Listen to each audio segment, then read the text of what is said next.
नमस्कार। जीएसटी कायद्यामध्ये आपल्या सप्लायरने टॅक्स भरला नाही किंवा तो पळून गेला किंवा तो बोगस डीलर निघाला किंवा आणखीन काही कारणामुळे आपला काही गुन्हा नसताना आपला म्हणजे खरेदीदाराचा त्याचा इनपुट टॅक्स क्रेडिट हा अनेक वेळा अमान्य केला जातो।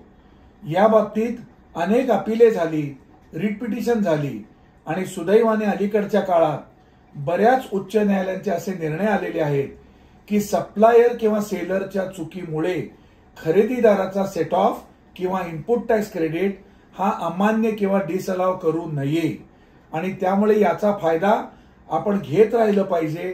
अपिलामध्ये हा मुद्दा घेत राहिला पाहिजे, परंतु प्रत्यक्षात असे दिसते की सरकारची इच्छाशक्ती नसल्यामुळे हा इनपुट टॅक्स क्रेडिट सरकार देईल असे वाटत नाही, परंतु प्रयत्न करणे हे आपल्या हातात आहे, तो मात्र सोडायचा नाही।